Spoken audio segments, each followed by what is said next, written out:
So, again, good morning, good afternoon, good evening. Welcome back sa ating channel. It's a Trap. So, ngayong umaga ipapakita ko lang sa inyo yung ilang mga simpleng pamamaraan ng propagation dito sa aming growing area. Naina natin tong mga live sphagnumos kasi ito yung isa sa mga sikreto namin kaya ako nakapagparami ng mga may hirap na cultivar at ganun din kung paano may outdoor yung mga halaman na walang masyadong issues, no? So, ang live sphagnum mo, itatanim mo lang siya ng paisa-isa. So, ako, tingnan natin dito yung mga sample. Dahil yung mga nandun ay kalbo na. So, tatanim nyo lang yan ng paisa-isa. So, hindi ganun kadali sa umpisa. Pero once na inaitanim nyo na yan, dilig na lang ang inyong maintenance. At kapag kailangan nyo na ng sphagnumos, ay ikakat nyo lang yung kanilang heads or yung ibabaw. At magtitira kayo ng maliit na na konting green or yung heads pa rin. Ayan, yung mga maliliit na heads sa ibabaw. Kasi yung maliliit na heads na yan ay magiging bigger heads ng sphagnumos tulad ng mga nakikita nyo dito. Ayan. So, it will take time pero hindi na sasakit yung likuran nyo at mata nyo. Kakatanim dito ng paisa-isa. Yung unang stage ng propagation lang talaga yung medyo mahirap, yung pagtatanim. Pero once may tanim nyo na yan, ang tatandaan nyo, huwag kayong maglalagay ng any chemicals. Rainwater lang or any low mineral water tulad ng reverse osmosis, distilled, pero medyo mahal yun. So RO water na lang kayo. Nabibili yun sa mga water refilling station ng 20 to 30 pesos per container. Yan. So, kung gusto niyo naman, bumili kayo ng RO system, 5K, pinakamura yata yun to 7K, kung medyo okay na. So, hindi nyo naman bibilin lang yun para sa halaman nyo, no? Pwede nyo rin inumin yun, yung tubig na galing doon. Ayan ang ginawa namin dito sa aming growing area. So, kaya may all year round, may pandilig kami. At kapag tag-ulan, hindi na kami nag-RO. Pang-inom lang yung RO at yung dilig namin ay rainwater. So, as time goes on, gaganda na yung mga heads niya. Sa ngayon, hindi nyo pa nakikita yung ganda. Ang iwasan nyo lang yung masyadong basa. No? At yung hindi, tulad na ito. Kung masyadong basa kasi, nagkakaroon ng pamumuti o algae. No? Tulad ng mga ibang sphagnumos natin na hindi masyadong naarawan. So, ang pwede nyo gawin yan, i-flush nyo at paarawan. Paano ba ang flushing? So, ano nyo lang yan, i-hose nyo lang ng medyo may fresh or kung wala kayong edi hugasan nyo na lang manually yung bawat area. No? Pwede nyo rin tanggalin, ikat yung taas, tapos saka nyo paarawan. No? So, yung araw ay hindi direct, filtered sun pa rin. Pwede rin naman na outdoor talaga na totally. Ginawa na rin namin dati. Actually, mas effective yun at less yung chance ng algae kasi maganda yung hangin or airflow sa labas. So dito lang medyo less maintenance in a way kasi nga magdidilig kayo na unti-unti lang daily. Hindi sa labas kasi talagang daily tapos wagas yung dilig talaga kasi madaling matuyo. Ang advantage lang kasi nga hindi nga mag-algae. So ayan, may mga algae yung iba dyan. So yung mga live sphagnums na yan nakikita nyo dito ay ginagamit namin yan sa mga pagtatanim ng mga nepenthes. Pakita ko siya. Yan, pagka may mga nepenthes bagong dating straight na lagay na namin yan sa mga tree na may sphagnums. At kita nyo naman sa tray na to walang naging casualties maliban dito sa isa. Yan, may isang nadali. Take note, maliit pa yan tsaka ito yung pinropagate ko during pagdating. Pero all in all sa lahat walang namatay. Tapos dito rin, 2 weeks to sa biyahe. Ito yung sinasabi ko sa inyo lagi kapag nag-video tayo. Wala ring nadali. No? So, maganda siya. Kasi always moist, malamig, aerated. Diba? Tapos nag-ano siya, may mga properties yung sphagnum moss, live sphagnum moss specifically yung para magkaroon ng proliferation yung inyong halaman at maganda talaga. Sa wild, no, lagi ko 'to binabanggit. Pagka may nakita silang live sphagnum moss patches at ay doon nagre-research yung mga scientists and environmental, yung mga yung mga nag-aaral ng mga carnivorous plant or flora sa wild. Yung indication nila sa helicopter, no, pinagmamasdan nila yun sa taas, tapos pag tinignan nila may sphagnum moss bag or patches, ayan, yan yung area na kanilang titingnan, pag-aaralan kung anong mga carnivorous plant yung nabubuhay doon. Nung time na wala akong matanong kasi nung nag-umpisa ako dito, medyo konti lang talaga kami, tapos karamihan ng mga marurunong may mga trabaho, so hindi mo may tatanong sila lagi tulad ngayon na pwede yung tanongin yung mga hobbyists kasi napakarami ng sources na pwede yung tanongin na marurunong na. So dati, ang ginawa ko, nag-research ako, sabi ko paano ba ito nabubuhay sa wild, kasi nature minsan ayun yung pinaka best teacher mo, no? Kung paano niya binubuhay yan. Sa wild wala namang nagdidilig dyan, wala rin namang nagpo-propagate sa kanila, diba? Wala nag-apply ng fertilizer and pesticides manually or superficially.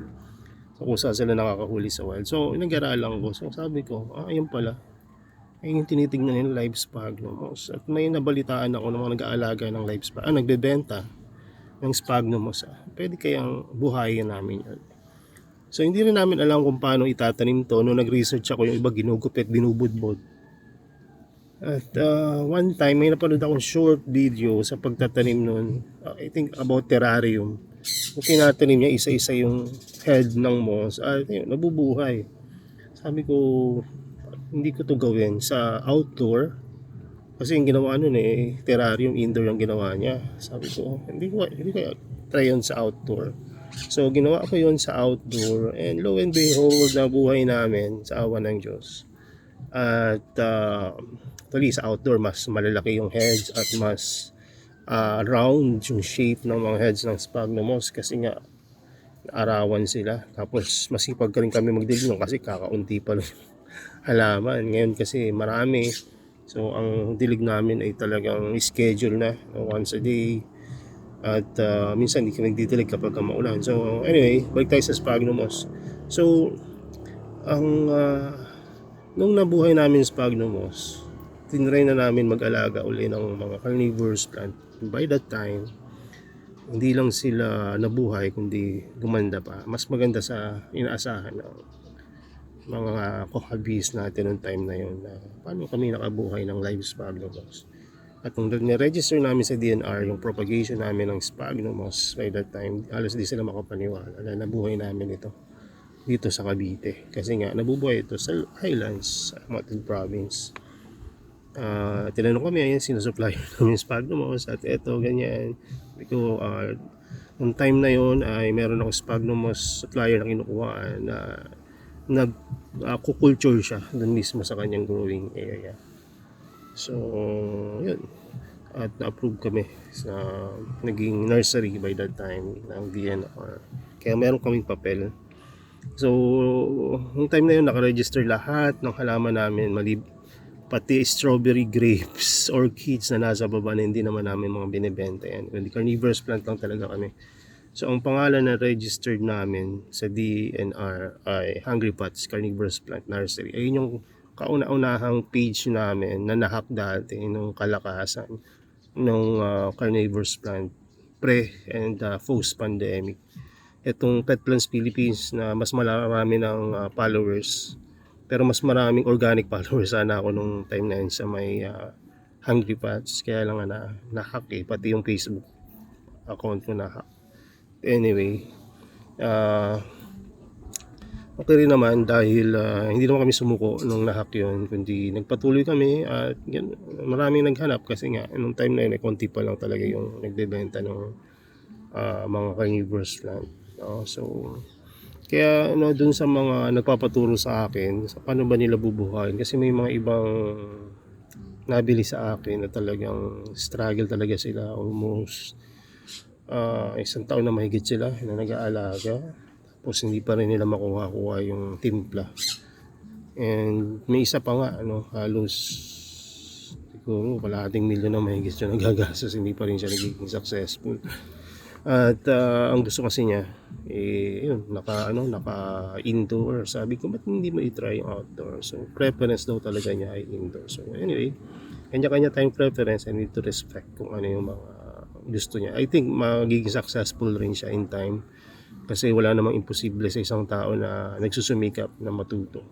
Diba? Baka maging tulad namin dati na hindi kami makabuhay, pero nung siya mismo yung gagawa ng paraan para mag-research, kabuhay siya ng indoor naman setup niya. So marami naman gumagawa niyan. Actually, mga kinukuha namin puro indoor mga source namin abroad, indoor setup. Maliban na lang sa mga nepenthes. Yung ibang mga nepenthes namin ay outdoor grown talaga, seed grown. So tingnan niya, pagmasdan niyo yung iba pang mga nasa sphagnum setup namin para makita niyo talagang gamit na gamit yung sphagnum natin. Yeah.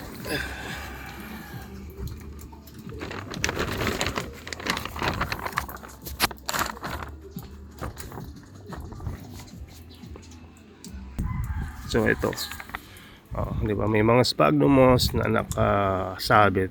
Nung unang setup namin nito, walang mga halaman yan.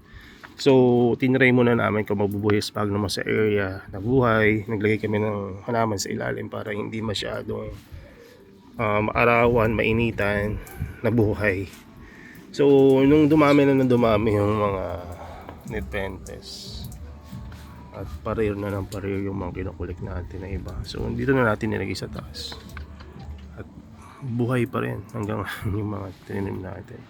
Ganyan kabisa yung live sphagnum moss na kahit na BFT na Pulse BB Farina nabubuhay sa live sphagnum moss ng magaling, kasabay ng nepenthes. So kayo nakikita nyo. So kapag may live sphagnum moss kayo, medyo hindi naman kampante, kasi may mga time pa rin naman ang disgrasya sa sphagnum moss, pero hindi sphagnum moss yung problema, kundi may ibang reason kung bakit nangyari na namatay or nag-decline yung health. Maaring napabayaan mo talagang diligan or na-cover water ka, o kung ano man yung mga iba pang reason kung bakit siya na mamatay. Pansinin niyo to, parang puro halaman lang, pero pag tinignan niyo sa ilalim, sphagnum moss yan tinaniman namin. Hindi lang yan, lahat yung mga yan sa sphagnum moss yan nakatanim. Hindi nyo na makita yung sphagnum moss kasi nga medyo matagal-tagal na sila nakatanim yan, pero pagka hinukay ko yan, live sphagnum moss pa rin yan. Live sphagnum moss namin yan, tinanim lahat sila. Ayan, pati yan, pag-itrignan mo sa ilalim yan, live sphagnum moss yan sila. Kasi mga tray yan ng live sphagnum moss. Ayan yung 44 pieces na nandun nakasabit lahat sa taas. Ngayon tinaniman na namin live sphagnum moss. Ayan, live sphagnum moss. Kahit mga rare natin na mga echinos, toma na red. Ayan. At kahit na yung mga mas rare pa dyan, tulad ng halimbawa itong mga variegated natin na Ampillaria, ano ba yan? Edward Tiana, nandiyan Mirabilis variegated, Ampillaria variegated, some hybrids na variegated. Yan, lahat sila nasa live sphagnum moss. So hindi ko to laging pinupush na gawin nyo rin, pero kung matagal na kayo nahirapan, nag-struggle sa pag-aalaga ng mga carnivorous plant, might as well try this, no? Sa umpisa parang mahal, pero kung medyo sinisipag kayo tulad namin nung nag-umpisa pa lang kami, tinanim namin lahat ng mga live, tapos doon namin tinanim yung mga carnivorous plant at naging successful kami sa carnivorous plant. So maraming nagtry na ito at maraming nag-failed na gawin tong pamamaraan na to. Reason ay nagpe-pesticide sila, nagke-chemical sila, nanglagay sila ng mga kung ano-ano, yung pangtanggal ng weeds, mga damo-damo. Pwede mo lang bunutin isa-isa. Ba't ka pa maglalagay? Yung namamatay pati yung halaman, pati yung mga sphagnums. So hindi talaga kami nagagamit na ng ito pala. Pagka nag-aalaga kayo ng live sphagnums, wag kayong gagamit ng kahit anong chemical na makakasama sa inyong carnivorous plant at lalo na sa inyong sphagnums rin. Kasi kapag nabuhay nyo yung sphagnums yun, medyo madali-dali na yung pag-aalaga sa kanila. Pati yung mga red bical ko nandyan, at ito pa talaga. Kung hindi pa nakakapanood nito, pero marami na to, mga regular na nanonood ng video natin at yung mga nakadalaw na dito, alam mo saan kayo na yung kakita ng pingikula na nakatanim sa live sphagnums. Yan dito lang. Kasi ang ping ayaw nila sa mga matutubig, di ba? Pero dahil outdoor tayo, mahangin yung lugar natin, nakatanim yung ping sa live, and they are okay. Hindi sila super ganda, pero buhay na buhay sila, diba? At ito pa, diba? Wala masyadong gumagawa niyan. Cephalotus sa live sphagnums, kasi ang gusto na cephalotus, diba, hindi matubig. Pero kaya mong mag-adjust kapag sa live sphagnums. Pwede ka rin naman hindi magdilig ng husto, padaanan mo lang ng dilig. Mabubuhay yung live sphagnums, mabubuhay rin si cephalotus, at mabe-benefit siya sa lumignig na binibigay ni live sphagnums. Diba? So pagdating naman sa mga pulsan na live sphagnums, meron pa ba tayo nun? Since medyo ubos-ubos yung live sphagnums natin, hindi natin masyado nagagamit yan. Pero tingnan nyo dito, ito yung mga rare natin na dumating dati. Anong time na yun, napakarami nating live. So ayan, ginamit natin sa pagtatanim sa pulsan. Tingnan nyo naman naging epekto sa mga BFT natin. Ilang piraso lang yan nung dumating, pero ngayon tingnan nyo kung gaano karaming mga BFT yung nakikita. Madaling mag-propagate kapag ka nasa live. Kahit panoodin nyo pa yung mga video natin ng mga unang panahon, diba? Ito lang, yun ang kumbaga tinetestify ko lang sa inyo. Puro live rin yan. So pinapakita ko lang sa inyo na pwede rin talagang live sphagnums kahit sa outdoor. Yan. So yan. Kasi ito yung mga ultra rare ko. Ito pala, ba't lumayo pa tayo doon? Ito yung mga laman na medyo may kamahalan. At iba dyan, 1 of 1. Ibig sabihin wala pang kopya, hindi pa napopropagate kahit sa ibang lugar dito, kahit dito sa Pilipinas. Iba nga dyan, wala pa sa Google yung mga pangalan, karamihan. So nasan sila? Patanim sila sa live sphagnums. And I want you to notice kung ano yung pinagtaniman sa live sphagnums at sa carnivorous plant. Ano nakikita nyo? Yan ay perlite. Maraming perlite na media, diba? Para madaling matuyo, maganda yung timpla. Pero may live sphagnums na buhay. At buhay na buhay rin naman yung inyong mga halaman. So kung yan ay joke lang at hindi talaga namin ginagawa, namin lalagay sa mga napakamamahal na mga BFT, diba? So ayun, no? Hindi lang live sphagnums, no? Pwede rin yung ibang moss, pero the best kasi sa carnivorous plant sphagnums. May nakikita ko gumagamit ng Japa moss, pero sa mga nepenthes, no? Hindi ko ina-advise yun kasi hindi ko pa naman pinapractice. Pero sa ibang mga bansa, no, doon nila tinatanim yung mga nepenthes nila. At doon rin naman nakikita sa world, no, doon rin tumutuwa sa ibang mga mas. Pero dito sa Pilipinas, huwag nyo nang gawin yun. Kaya naging successful yon sa kanilang lugar at sa wild. Kasi nga ulan ng ulan sa rainforest. So hindi umaasim or hindi nagiging high minerals yung kanilang mga media kasi nga nasa wild eh, ulan na ng ulanan, baba ng baba araw-araw yung minerals. Tsaka na mga slope kasi sila, so hindi nagiging baggy yung area, so nabubuhay yung mga carnivores plant. So yun lang, at may mga iba pa akong gustong i-share sa inyo pero sa susunod na kasi haba na tong video na to. So yun lang, at hopefully ay ma-appreciate nyo, no, yung live sphagnum moss tulad niya nakita nyo sa harapan, no, tulad namin pagka mga ito mahirap alagaan, no? Hindi pa natapos yung video, no? Mahirap alagaan na na lettuce nung dumating to, kaya nilagay namin sa live. At yan, nabuhay namin yung lettuce na mahirap alagaan dahil maliit ang rhizome nito. Ngayon malalaki na rhizome nila. Napaganda natin kahit itong mga Chinese dumplings and other tricky na mga cultivar ng BFT.